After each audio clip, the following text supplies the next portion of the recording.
Hello, welcome everyone.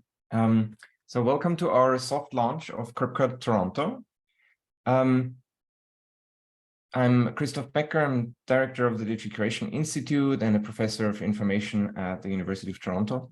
And before we begin, let's go to the next slide. I just want to acknowledge that colonialism is not in the past, it's in the present, and it continues to shape our lives. And the land on which the University of Toronto operates and on which I work and live is the traditional land of the Huron-Wendat, the Seneca, and the Mississaugas of the Credit River.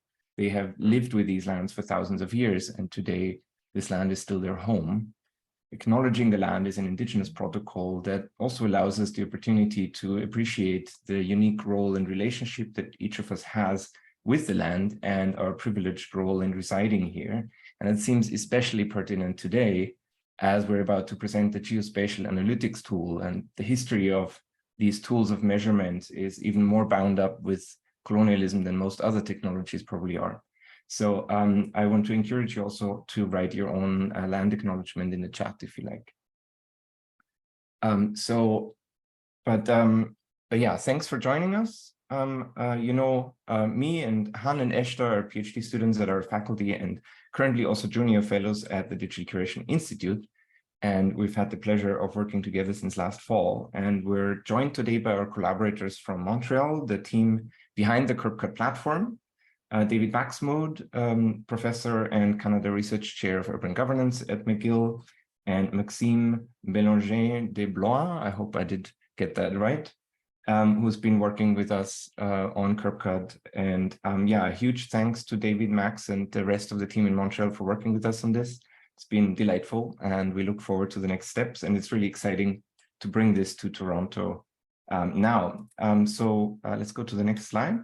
So for this hour that we have, I'll just give, I'm just giving this very quick overview, and then David is going to talk a bit about the background and overall architecture of Curbcut. Han is going to show us Curbcut itself, and then we'll spend some time on exploring it in breakouts, and we'll have some reflective thoughts and questions for you. And Eshta is going to talk a bit about some more of the tensions that we're considering in designing moving forward, and we'll have some time for discussions.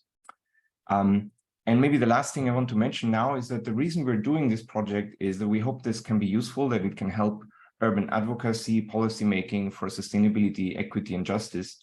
And so today is a nice, great milestone in that sense, but it's also really the starting point of seeing how we can make it most useful and for whom, and I really look forward to that. And we're already bringing this into a couple of projects that we're going to talk about later today.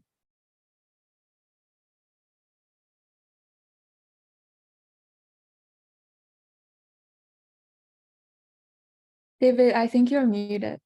Yes. Or maybe not muted, but we can't hear you.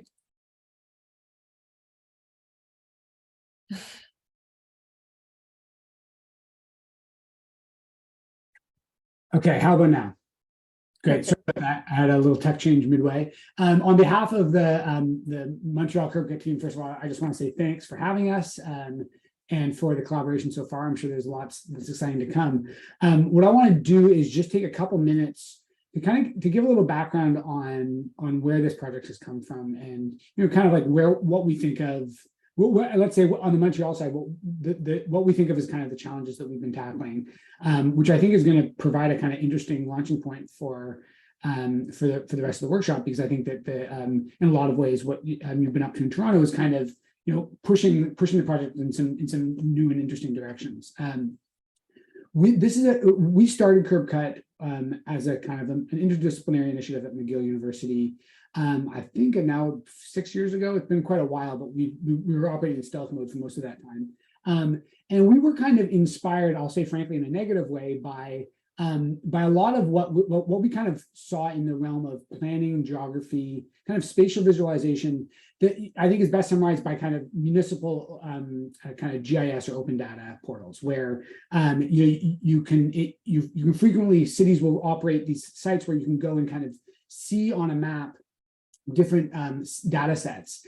And we kind of we did a fairly exhaustive analysis of what these kinds of tools look like. And we identified kind of what we think of as three tensions of, that were kind of, embodied in these kinds of sites. And the first is between depth and breadth. So what we saw was a lot of tools that gave you a list of like 100 different municipal data sets. You can click them on and off, and each one would kind of appear on the map. In other words, a lot of breadth, but very little ability to kind of dig into any of these individual data sets in a way beyond anything more than a kind of superficial, oh, look at the colors on the map. We can kind of picture another version, which is a lot less common, where that focuses very specifically on a small set of issues and dives into them. So, for example, some of the anti-eviction mapping project that has come out of California, maybe it kind of looks a little more like that. But there's a tension there. It's hard to do to have both the depth and the breadth. The second is the kind of a tension between what we could call flexibility and intuitiveness. So a lot of the municipal data tools, they're not very intuitive. If you already understand how to work with GIS, with kind of spatial cartography, you'll feel right at home. But if you don't, it's unlikely you're going to be able to kind of figure much out. But the flip side of that is that the tools can give you a lot of flexibility because they kind of expose a range of different things you can do. And for power users, that can be great. But again, we kind of want to know, is there some way to kind of have the best of both worlds here? And then lastly, the tension between quantitative and qualitative data that we found that the kind of online mapping platforms were very, very heavily weighted towards quantitative data sets. And there's another kind of paradigm of kind of narrative mapping, but we don't see a lot of connections between the two. So if you want to switch the slides, we kind of took this as an addition. The question is, can we gather a huge range of data sources about sustainability in the Montreal region, but the ambition is for this to be nationwide, maybe even broader, and facilitate three things at the same time: deep, dynamic, and intuitive explorations and analyses. So this is a kind of like three things that we don't think you get together very often, and we wanted to see if we could pull that off. Next slide, I kind of just give you an extremely quick overview of kind of like how we think we pulled this off to the extent that we have, and then hand it back over to the Toronto team. What we ended up doing was we took an inspiration from in the world of computer science from the way that object-oriented programming works, which is to say that kind of there's a kind of a concept of you've got different types of objects, and those objects have classes, kind of like a set of attributes. And depending on the classes of the objects, they're different methods or kind of approaches for interacting with them. So if you've got some kind of tool that will add things together, if it's looking at numbers, you can you add them together, 3 + 3. If it's looking at text, maybe you kind of stick the text strings together. So that that's a kind of a pretty familiar paradigm for programming.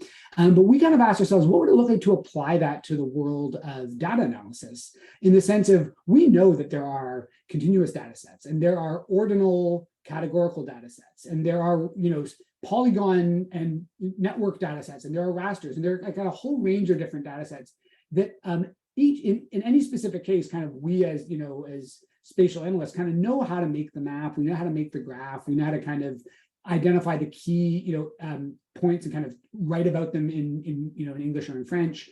But we thought that if we try to kind of develop a set of rules or methods for the different types of data that we could be working with, then we could actually build a system that could have kind of the breadth of, we've got thousands of variables, but also the depth of, in each case, we can kind of do something really deep and exciting in looking at each of them. So that's what the Curbcut approach looks like. Basically, we have, the ambition is any data relating to sustainability, if there's any kind of spatial component to it all, we want it, and we want to be able to analyze it for any time period. Some of it is points in time, some of it are change over time, some of them are at large scale, some of them are small scale, some of them are lines, some of them are polygons. It doesn't matter.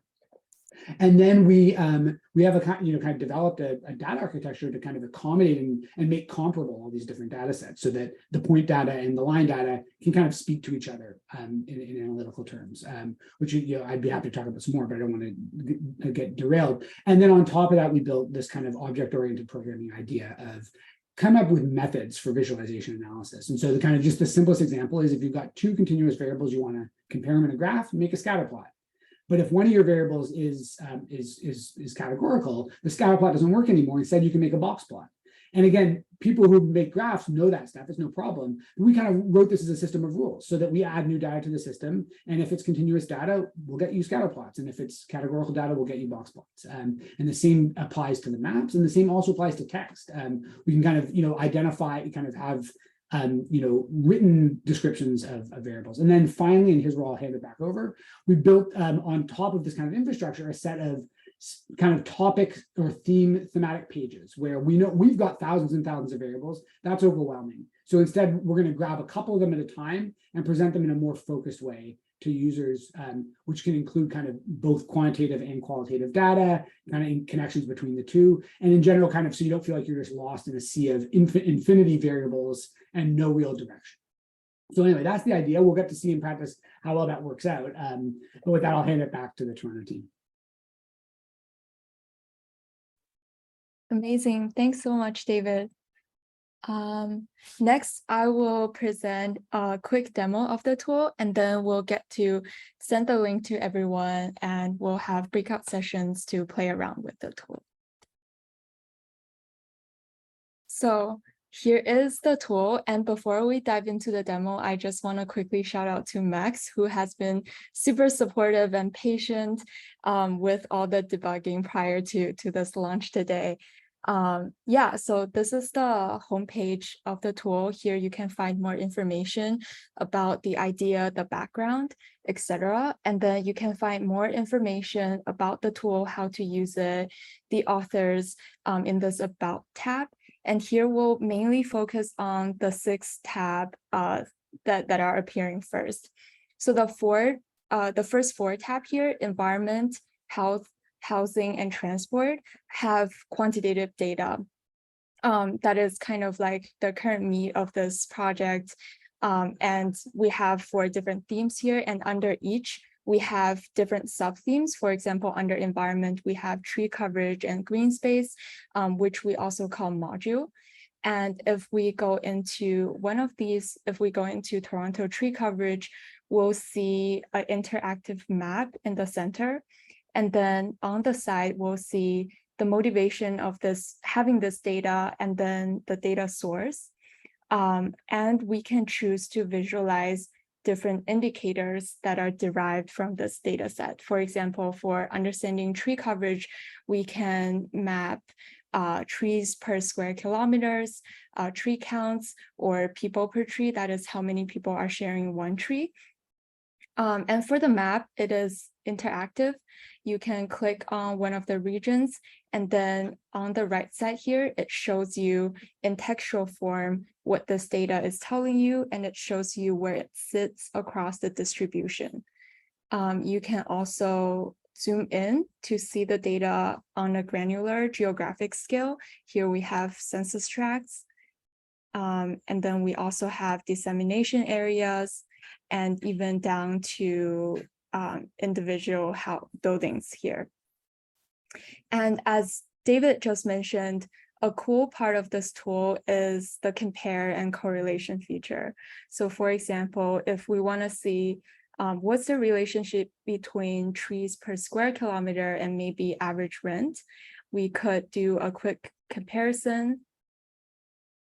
And it shows you the scatter plot of the relationship between these 2 variables. And you can explore more around the relationship through looking at the map, looking at the legend here, and clicking on an individual region where it tells you where it sits in this cluster here. And beyond the flexibility of looking at it in different geographic scales, it also allows the flexibility to look at it in different temporal scales. I will show it through the housing system. Sorry, I was already playing with it. So in the housing systems module, it has data across different years. And what you can do is you can click compare dates, and it shows you the change throughout the years. For example, here we are visualizing average rent, and we see how the average rent changes in Toronto from 2016 to 2021. And it's also visualized here. And up next, we have a module that is on the qualitative side of the data. Sorry, I think the map is loading a little bit. Okay, so now it works. Basically, here we want to feature stories that are happening in Toronto. Currently, we only have one story here, which is on community activism for a car-free Hyde Park. This campaign recently happened in Toronto in May, where community advocacy groups together worked to influence a policy change in Toronto where they allowed Hyde Park to be car-free on weekends and holidays in the future. So please feel free to also read the stories here. And lastly, I just want to show the last feature here is the Place Explorer tag, where it allows you to generate a sort of a neighborhood profile that gathers the highlights of the data that are carried on this platform. For example, we could put in the zip code of U of T, and then we could click generate.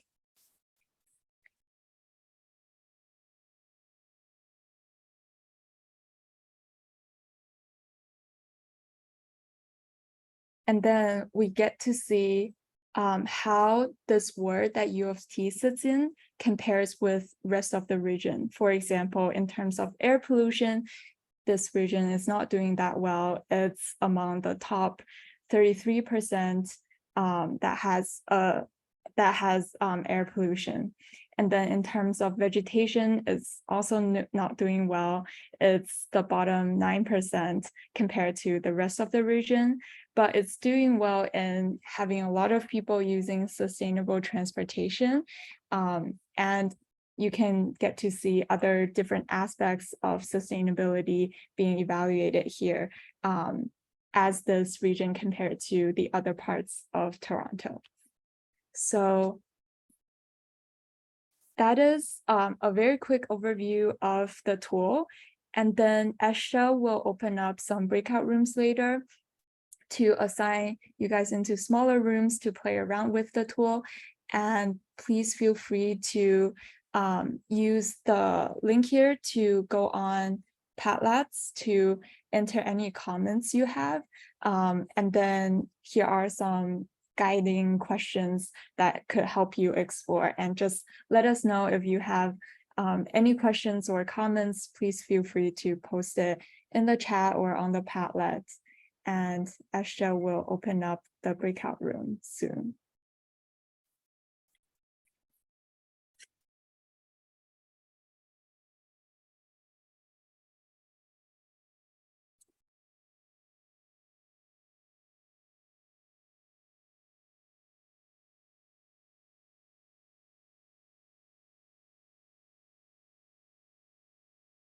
Okay, so let's continue on then and discuss some of the tensions and responsibilities we faced.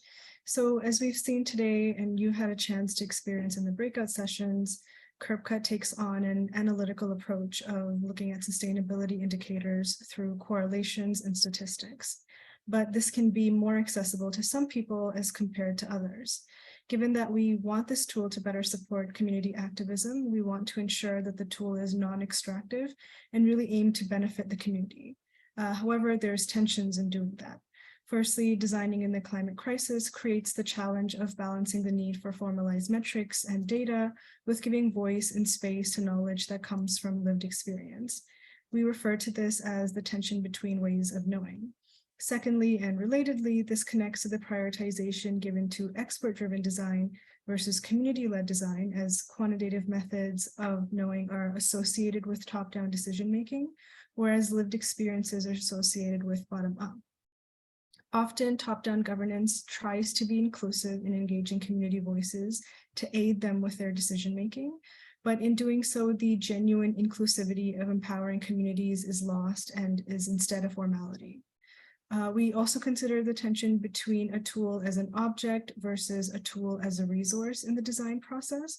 And finally, we consider the tension we call futures, as it forces a reflection on whether tools like Curbcut support or impede progress in the community.